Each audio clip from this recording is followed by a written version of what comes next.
라디오 생활과 보건복지부가 함께 여러분을 이 길로 인도합니다. 우리가 서 있는 이 길, 이 길의 끝에서 모든 것이 이루어지는 꿈. 오늘 그 마지막 길은 초고령 사회로의 길입니다. 이기일 보건복지부 제1차관 스튜디오에 모셨습니다. 차관님 안녕하세요. 예, 반갑습니다. 일주 만에 뵙습니다. 아유, 이렇게 또 자주 오시니까 너무 반갑고 좋으네요. 예. 차관님 오늘 이 길입니다. 세 번째 길은요. 초고령화 사회로의 길입니다. 예측보다 빠르게 다가오고 있다고 하더라고요. 지금 초고령화 사회 그 현황이 어떤가요? 예, 저희가 지난해 12월 23일 날 초고령 사회라고 하면 전체 인구 중에서 우리 어르신 65세 어르신들이 20%가 넘었습니다. 지금 1,026만 명 정도가 됐고요. 근데 지금 일본 같은 경우는 30%가 되고 있거든요. 네. 근데 일본 같은 경우에는 그 저희보다는 15년 빠른 것 같아요. 근데 우리는 원래 고령화 사회가 이제 14%에서 초고령을 바뀌는 그 시점인데 다른 나라는 뭐 50년 뭐 또 30년 걸리는데 네. 우리는 7년 만에 온 겁니다. 아, 그러니까 노인 인구가 전체 14%였던 고령화 사회에서 20%로 올라가는 초고령화가 7년 만에 전환이 된다고요? 그렇습니다. 그게 굉장히 빠른 속도인가요? 그럽니다. 왜냐하면 지금 보통 보면은 지금 1960년도 그때 사시던 분들이 한 해 100만 명 정도가 태어나셨거든요. 네. 그런데도 지금 돌아가시는 분들은 한 60만, 전 40만 명 들어가십니다. 그런데 어떻게 해가지고 보통은 한 해 노인 어르신들이 50만 명 정도는 계속 늘고 있더라고요. 네.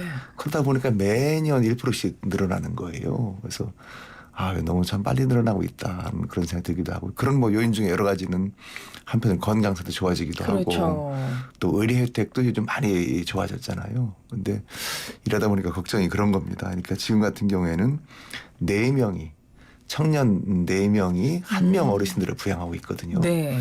이게 2070년쯤 되게 되면 한 명이 한 명을 이렇게 부양을 해야 됩니다. 한 명이 한 명을 짊어져야 되는 그런 어려움이 있고요. 지금 우리가 그 거의 뭐 1,000만 명 된다 하지만 65세, 75세까지는 건강하십니다. 액티브 시니어라고 하거든요. 네. 그런데 75세 이상 되신 분들은 우리가 한 411만 명 되는데 이분들이 그때부터는 이렇게 해서 병도 생기시고 어려움이 있거든요. 그리고 주로 이렇게 치매 같은 분도 지금 91만 명 정도 치매에 걸리신 거예요. 그리고 노인 장기요양 혜택을 받으시는 분도 한 116만 명이 되기 때문에 이런 분들을 잘 돌보는 게 우리 역할이다. 노인이 가장 되시면 힘든 게 뭐냐면 빈곤이거든요. 네. 빈곤, 또 질병, 또 고독. 그게 노인의 그 3대 그 어려움이라고 그러잖아요. 네. 이런 걸 잘 해드리는 것이 제 역할 아닐까 뭐 그런 생각을 해보고 있습니다. 기대 수명이 늘어나고 장수하는 분들이 많아진다는 건 굉장히 축하할 만한 일이고 축복받을 일인 건 맞는 것 같아요. 그렇습니다. 그런데 예.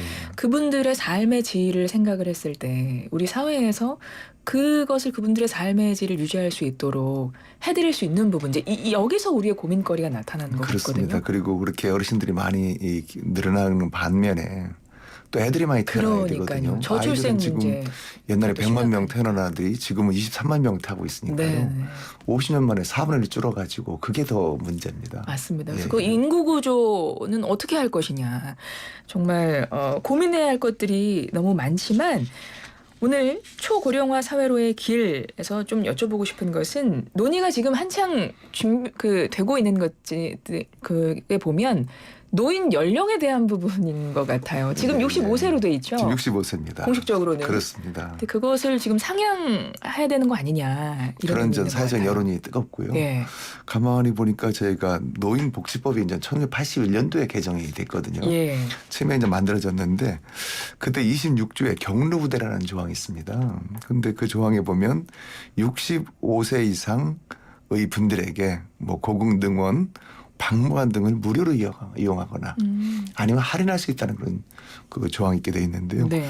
그러다 보니까 그걸로 인해 가지고 좀 우리 지하철 뭐 요금 무료화라든지 맞죠. 예. 또 뭐 노인 외래 정액제 가지고 어르신들은 지금 의원에 가게 되면 1,500만 원 되면 그 다 안내수가 있게 돼 있거든요. 그리고 또 기초연금 또 노인 장기요양보험 이렇게 다 이렇게 확대가 된 겁니다. 근데 81년도에 보니까 그때는 그 노인 어르신들이 전체에서 3.9%였습니다. 전체 인구의 3.9%. 3.9%였어요. 그리고 그때 노인 어르신들이 그 수명이 67.9세였어요. 아, 70이 안 예, 됐었군요. 예. 그러니까 지금 65세부터니까 2.3세가 안 된 거거든요. 그러네요. 그러니까 이런 노인들은 경로를 해줘야 된다라고 이제 우리가 알고 있는데 지금 보니까 이제 노인 어르신들 인구가 20%가 됐고 뭐 지금 가장 최근 발표한 것이 23년도인데 83.5세까지 이렇게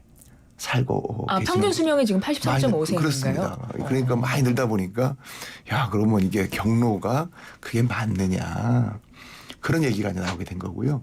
그러다 보니까 지난해 10월달에 우리 노인 어르신들이 이렇게 큰 모임인 대한노인회에 우리 이중근 회장님께서 야 이거 보면은 그 노인 연령은 65세가 아니고 75세면 좋겠다. 그렇게 말씀을 하셨어요. 네. 근데 그 말씀의 뜻을 가만히 보니까 조금 더 있으면은 우리가 인구를 5천만 보게 되면 아이들이 1,000만이 된다. 그리고 노인이 2천만이 되고 그 가운데 있는 중장년 생산 가능한 분들이 2천만이 되는데 노인 2천만 분을 다 노인이라고 보지 말고 이 중에 75세로 올리게 되면 800만 명은 이쪽 생산 가능주로 빠지게 된다. 네네. 그렇게 된다고 그러면 우리 사회가 더 잘 살 수 있지 않느냐 그런 말씀을 주신 거예요. 그래서 저희가 그 얘기를 듣고 여러 뭐 대한노인회도 있고 노년의학회도 있고 시민단체를 모여가지고 한번 고민 좀 해봐 주십시오 했더니 이분들께서 5월 9일 날입니다. 네. 이거 드디어 제안을 했습니다. 그래서 지금 보면 65세보다는 70세가 좋겠다. 그리고 70세 올리는 것도 2년에 한 살씩 올리면 좋겠다. 그런 말씀을 주신 거예요. 네네. 그리고 그 논거가 뭡니까? 라고 여쭤봤더니 논거는 몇 가지가 있다. 첫 번째는 노인 어르신들이 그때만 하더라 67.9세인데 지금은 83.5세로 지금 이렇게 많이 살고 계신다는 거고요. 두 번째는 또 하나가 생존 가능 자녀 연령이 있더라고요. 네.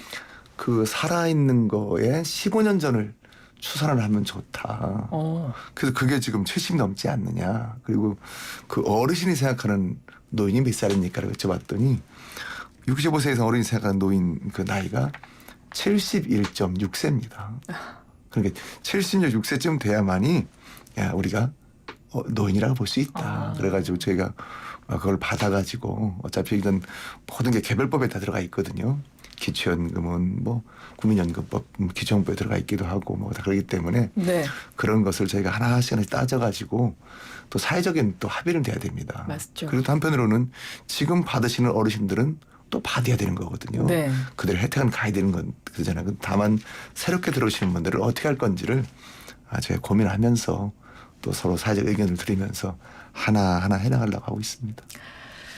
오늘도 판넬을 가지고 오셨습니다. 그러니까 노인이라고 하면 앞서 쭉 설명해 주셨던 것처럼 사회 구성원으로부터 이제 부양을 받을 나이 이렇게 생각을 하면 될 것 같은데 이제는 65세가 부양을 받을 나이라기보다는 몸도 이제 많이 건강해지셨고 실제 생산력도 있으시고 얼마든지 활력적으로 활동하실 수 있는 분이기 때문에 부양을 받으실 나이는 아니고 조금 더 연세가 높아지면 일하셔야 됩니다. 그러니까 일하셔야 되는 예, 나이고 예. 충분히 하실 수 있는 나이고 그렇습니다. 요즘 65세 되면 펄펄 하십니다. 너무 다들 젊으세요 정말. 그렇습니다. 예. 그러니 이게 지금 상향, 노인 연령 상향에 대한 이야기가 나오고 있는데 여기 판넬을 보시면 청취자 여러분 마이텐 라디오 유튜브 채널로 오시면 우리나라 근로자 그러니까 소득 활동을 하는 사람을 정리한 건가요? 그렇습니다. 사관님? 네. 저게 우리나라 근로자의 삶이거든요.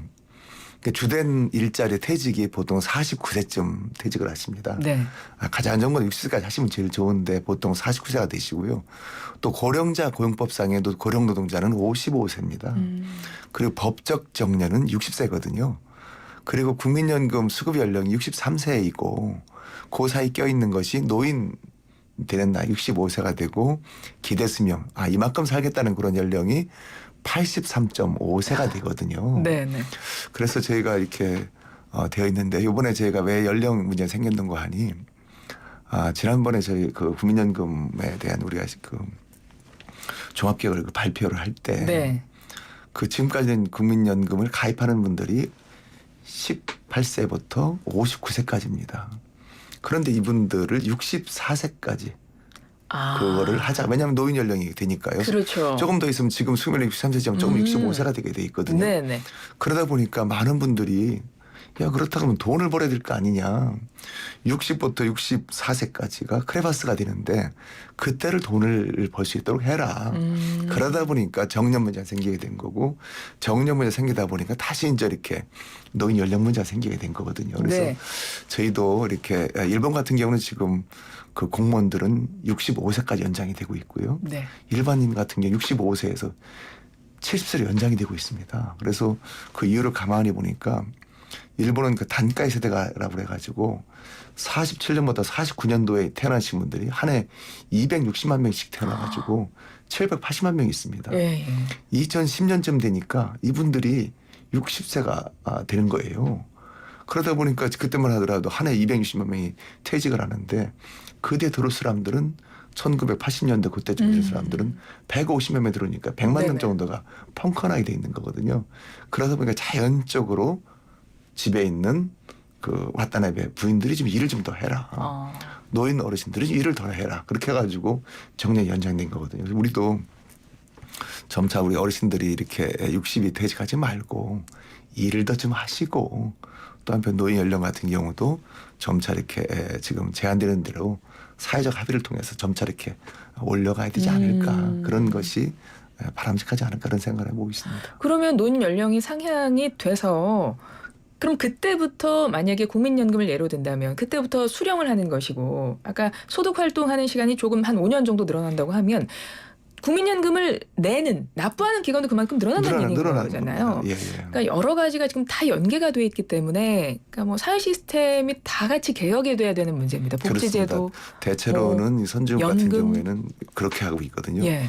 일할 나이가 끝나게 되면 연금을 받습니다. 그렇죠. 예, 우리는 일할 나이가 60에 끝나는데 연금은 65세부터 받게 되어 있거든요. 그렇죠. 지금 63세입니다만서도 그렇다면 5년이 비어 있잖아요. 소득 공백이 생기죠. 그렇습니다. 예. 이때 일을 해야 되는데 이때 일을 하는 것 만드는 것이 지금 저희가 노동부에서 지금 하고 경산업에서 하고 있는 그 뭐 계속 고용이라든지 저희가 하고 있는 그런 거거든요. 이거 잘 이어가야 됩니다. 그러니까 모든 게 다 이 사회 시스템이 굉장히 큰 변화가 있을 거기 때문에 노인 연령 상향이라는 이 주제 하나로 그래서 많은 분들이 굉장히 첨예하게 뭐 양쪽 다양한 입장에서 논의를 하고 있는 거고 그래서 차관님께서는 노인 연령 한 몇 살부터가 적합하다고 생각하시는 거예요? 그거는 좀 지금 65세잖아요. 네. 근데 그거는 여러 가지 이번에 전문가분들 이렇게 67세로 말씀을 주셨고요. 예. 또 우리 대한노인회장님께서는 생산할 수 있는 늘어나는 데가 75세를 말씀 주셨는데 그건 아마도 논의를 좀 해봐야 될 것 같습니다. 사실 논의가 필요한 것 같습니다. 논의가 많이 필요하고 그렇습니다. 뭐 개인적으로는 언제부터 노인인 것 같다 이런 생각을 하세요? 저는 앞으로도 앞으로 30년간 세금 내려고 합니다.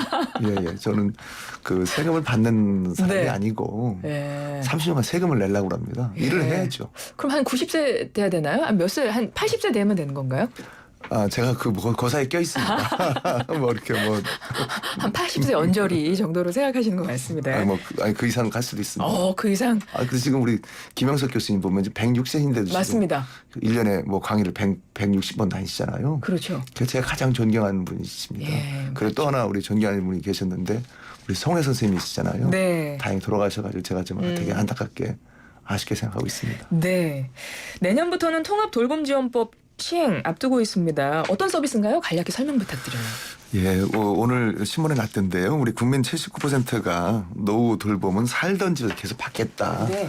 이런 기사가 나 있거든요. 그래서 그 어르신들이 이렇게 하게 되면 아프시잖아요. 네, 아프시게 되면 어르신들이 큰 병원에 가서 진저기 고관절이 많이 상하시는데 맞습니다. 치료를 받고 집에 오셔가지고 집에서도 왕진이라든지 방문 진료, 방문 간호를 받으시고 조금 더 편찮으시게 되면 또 요양을 받으시고 또 돌봄을 받으시고 그걸 다 집에서 하실 수 있도록. 집에서 할 수 있도록 그렇게 만들어가지고 의료와 요양과 돌봄이 끊기지 않고 통합적으로 진다는 것이 되겠거든요. 그래서 그걸 영어로는 에이징 인 플레이스라고 그렇게 하게 돼 있는데요. 네.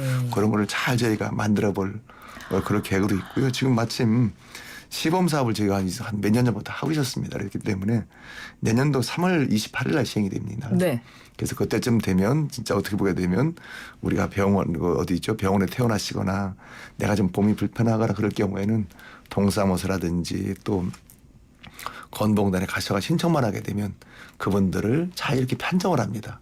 아, 이분들은 요양을 필요하구나, 의료가 필요하구나, 네. 돌봄이 필요한 판정을 해가지고 거기에 따라서 요양병원을 가실 분들, 또 요양시설에 가실 분들, 집에 계실 분들, 또 그렇지 않고 여러 가지 뭐 돌봄을 하실 분들, 일자리 펴신 분들 다 구분을 해가지고 통합적으로 서비스를 해주게 돼 있거든요. 네. 그렇기 때문에 그런 걸 저희가 잘 이렇게 해보려고 하고 있습니다. 필요할 것 같습니다. 왜냐하면 연세 드신 분들 몸도 아프시고 그러면 사실 집에서 이제 떠나셔서 어떤 기관에서 가야 여러 가지 서비스를 받을 수 있는 상황이거든요. 지금은. 근데 그러면 사실은 그 본인의 이제 심적인 부분도 굉장히 많이 좀 충격이 있으시다고 들었고 저도 그래서 그 부분은 집에서 모든 게 다 케어가 가능하도록 사회적인 끊임없이. 시스템을 끊임없이. 준비하겠다, 추진하겠다 이런 말씀이신 거고요. 그리고 노인 일자리 사업도 굉장히 중요한 것 같습니다. 복지부에서 지금 실시하고 있는데 어떻습니까? 이것도 간략히 설명 부탁드려요. 제가 110만 개 일자리를 만들고 있는데요. 아마 어르신들이 지금 그 나이 들면 되게 빈곤해지거든요. 네. 세계 최고로 지금 어르신들이 가난합니다. 보통 중위소득에 보면은 그 우리가 1인이 110만 명 이하가 되는 분들이 네. 지금 38%가 되고 있는 거거든요. 그래서 제가 볼 때는 두 가지를 해야 되는데 첫 번째는 일하시게 해야 된다. 아까 말씀드린 것처럼 지금 계속 고용을 해가지고 이렇게 일해야 된다는 거고요. 네. 가급적이면 그것을 지금 우리나라는 호봉체계가 있잖아요. 네. 하나 호봉을 넣는 건데 그렇게 하지 말고 60세가 넘게 되면 다시 재고용을 해가지고 한다라든지 그렇게 되면 임금도 좀 변하고 주 5일 하기도 힘들 수도 있거든요. 날짜도 시간도 좀 줄이고 그렇게 하는 방법이 있을 것 같고요.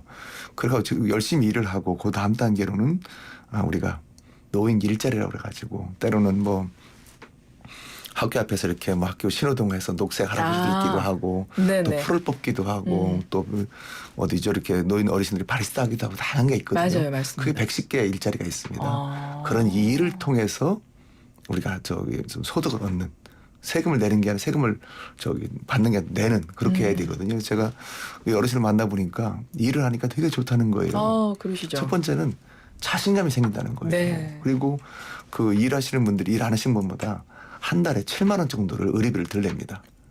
일 안 건강하시다는 하시면 얘기네요. 그렇습니다. 27만 원 네. 정도를 쓰고 있는데 20만 원을 내고 있거든요. 그렇기 때문에 우리 어르신들은 일하셔야 되고 집에서 나가셔야 됩니다. 네. 집에 계시면 여러 가지 갈등 생깁니다. 맞아요. 사모님하고 갈등 생기고 매니저 갈등 생기기 때문에 이게 나가서 일하시는 거를 저희가 네. 만들도록 할 계획입니다. 알겠습니다. 그래서 복지부에서 노인 일자리 사업도 지금 열심히 추진하고 계십니다. 시간이 훌쩍 지나서요. 오늘 이 길입니다. 사실 여러분 마지막 시간이었습니다. 초고령화 사회로의 길, 노후 준비에 대한 이야기를 끝으로 해봤는데요. 차관님 끝으로 뭐 국민들께 노후 준비 관련해서 당부의 말씀 있으시면 한 말씀 부탁드려요. 예, 뭐 몇 가지 있는데 첫 번째는 미리미리 준비했으면 좋겠다는 말씀이시고요. 꼭 국민연금을 들으시라는 말씀을 네. 드리고요. 가장 비율이 높습니다. 그리고 두 번째는 아무리 돈이 많아도 건강 해치면 아무 쓸모가 없거든요. 건강검진을 받으셔서 건강을 좀 챙기시라는 말씀드리겠고요.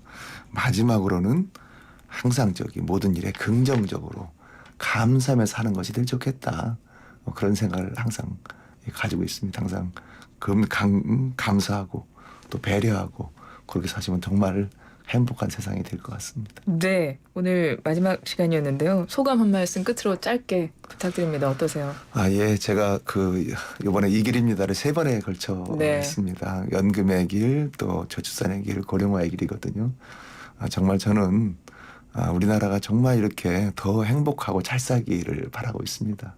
그러기 위해서는 좀 아이도 더 많이 그리고 어르신도 더 잘 보살 수 있는 그런 거를 저희도 항상 저희 복지부에서 최선을 노력하도록 하겠습니다. 네. 예, 우리 YTN 부탁드립니다. 저희도 열심히 하겠습니다. 살기 좋고 행복한 대한민국의 꿈, 이 길의 끝에 그 꿈은 이루어집니다. 이 길입니다. 지금까지 보건복지부 이길 제1차관이었습니다. 다음번에 또 이 길입니다. 여러분 뵀으면 좋겠습니다. 차관님. 그럼요. 언제라도 제가 준비되어 있습니다. 고맙습니다. 감사합니다. IS 동서는